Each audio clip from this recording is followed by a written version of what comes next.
आदि में परमेश्वर ने आकाश और पृथ्वी की सृष्टि की, और पृथ्वी बेडौल और सुनसान पड़ी थी, और गहरे जल के ऊपर अंधियारा था, तथा परमेश्वर का आत्मा जल के ऊपर मंडलाता था।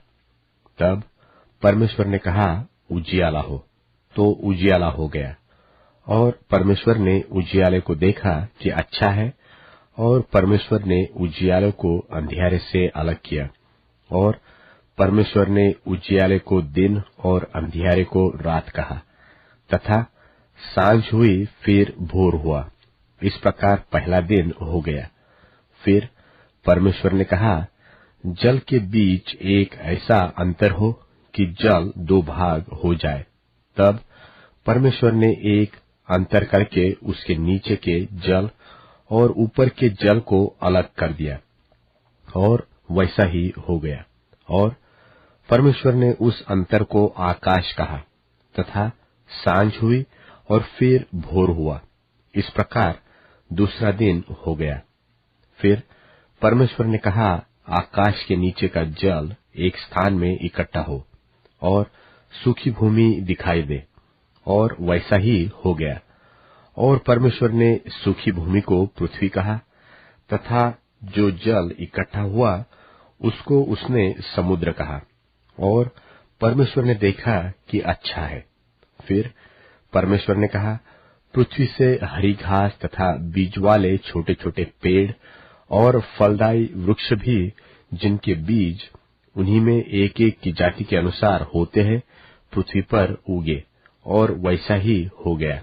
तो पृथ्वी से हरी घास और छोटे छोटे पेड़, जिनमें अपनी अपनी जाति के अनुसार बीज होता है, और फलदायी वृक्ष, जिनके बीज एक एक की जाति के अनुसार उन्हीं में होते हैं, उगे। और परमेश्वर ने देखा कि अच्छा है, तथा सांझ हुई फिर भोर हुआ। इस प्रकार तीसरा दिन हो गया। फिर परमेश्वर ने कहा, दिन को रात से अलग करने के लिए आकाश के अंतर में ज्योतियां हो, और वे चिन्हों और नियत समयों और दिनों और वर्षों के कारण हो। और वे ज्योतियां आकाश के अंतर में पृथ्वी पर प्रकाश देने वाली भी ठहरे, और वैसा ही हो गया। तब परमेश्वर ने दो बड़ी ज्योतियां बनाई। उनमें से बड़ी ज्योति को दिन पर प्रभुता करने के लिए, और छोटी ज्योति को रात पर प्रभुता करने के लिए बनाया, और तारागण को भी बनाया। परमेश्वर ने उनको आकाश के अंतर में इसलिए रखा कि वे पृथ्वी पर प्रकाश दे, तथा दिन और रात पर प्रभुता करे, और उजियाले को अंधियारे से अलग करे।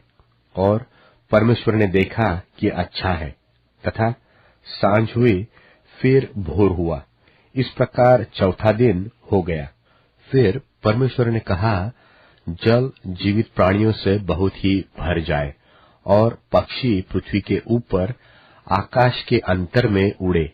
इसलिए परमेश्वर ने जाति जाति के बड़े बड़े जल जंतुओं की और उन सब जीवित प्राणियों की भी सृष्टि की, जो चलते फिरते हैं, जिनसे जल बहुत ही भर गया। और एक एक जाति के उड़ने वाले पक्षियों की भी सृष्टि की। और परमेश्वर ने देखा कि अच्छा है।